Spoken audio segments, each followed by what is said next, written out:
Have you ever been trolled online? It's a relatively new term, but it's risen to infamy along with our reliance on social media. In fact, troll's one of those words that people start to toss around, I think, sometimes without actually realising they don't know what it really means. But it's that nasty, negative communication online, often from anonymous, faceless accounts, people that don't like to put their names on their accounts.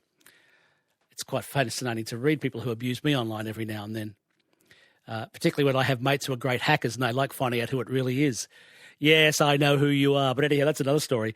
But what's the psychology behind internet trolls? Why do they do what they do? Are they frustrated, angry men like me who like to take revenge on others and make themselves feel good in the process? Or is there something deeper and more disturbing taking place? Well, Dr. Rachel Hannam is Director of North Brisbane Psychologists. Good to see you again, Rachel Hannam. Yes, Steve, good to see you. All right. I've got nothing against being angry. Angry is appropriate at certain times in my mind. Yes. But trolling seems to be somewhat different. What is it? Yeah, absolutely. Well, I'd like to say that nobody comes into this world an internet troll. Internet trolls are made, not born, although they may have predispositions towards, being a bit of a psychopath or a bit sadistic. But what the research I've read suggests about internet trolls is that they are actually very lonely people. I can't imagine a man or a woman, although most internet trolls are male, who has a vibrant... That is the case? Most internet trolls are male? Most of them are male, most of them, not all of them. And I can't imagine that many of them have a vibrant, warm and caring social support network. That's just not the picture that you get when you think about them, They right? just need to be loved. Well, they're very lonely and I'm going to make you feel a little bit sorry for them, and then I'm going to suggest ways that you protect yourself from them as well. We all come into this world born with a need for belonging and care and encouragement and support, and then that doesn't happen to a greater or lesser extent. And for the internet trolls, the research suggests most of them have experienced a great deal of emotional neglect, rejection, loneliness and humiliation themselves. And so they're trolling, which, as you said, is an attempt to actually provoke and offend people and even hurt them through not just anger, which is appropriate, as you say, but aggression, and really get a reaction. This is their tragic or inelegant attempt to try and get acknowledgement, to be seen and to be heard. But, it's tragic because it doesn't work. In a strange kind of way, it's almost a way of connecting with someone. Yeah, exactly. It's strange and it's tragic because it doesn't really meet that need. So what need does it meet?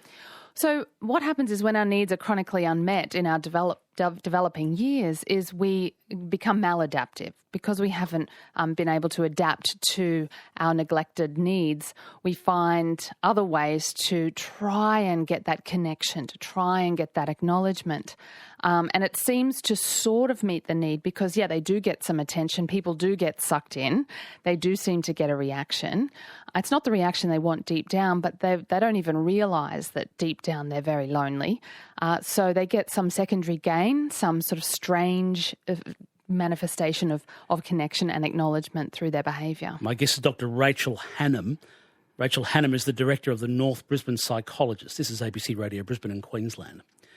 So how should we respond to trolls? Every now and then I slap back, which is probably not the wisest thing to do. Yeah, well, and it's a fine line, isn't it, between somebody who's got just a very strong opinion and somebody who's deliberately trying to provoke and offend. So, when you realise you're probably not going to get anywhere, the best advice is not to give it any oxygen, not to respond at all, to ignore, and if they keep going, then to block. And if it gets particularly abusive and repetitive, then to report. So even though I feel sorry for internet trolls, I certainly do not endorse enabling or encouraging their behaviour in any way. And by slapping back, you're actually playing the game yourself. Yeah, psychologists call that enabling. Yeah. You're actually giving them what they want, so they're going to keep doing the behaviour that ultimately isn't going to achieve what they want. And in my case, it's probably proving I'm not as wise as I claim to be. I'm sure you are, Steve. We're all human. And at first you may not know that you're dealing with the troll. You may hope in vain that by giving a rational response that you may persuade them or influence them, but you don't with trolls. You ever had a client come in and say, I have a problem, I like internet trolling, can you help? Yeah, I have actually had a couple of clients who told me they've stayed up all night because they've become a bit troll-like and they've got engaged in, an online conversation and they became quite aggressive. Wow. Okay. And, it takes a big person to admit that behaviour, but yes. Dr. Rachel Hannam, thanks for coming in. Thanks, Steve. Rachel Hannam is Director of North Brisbane Psychologists.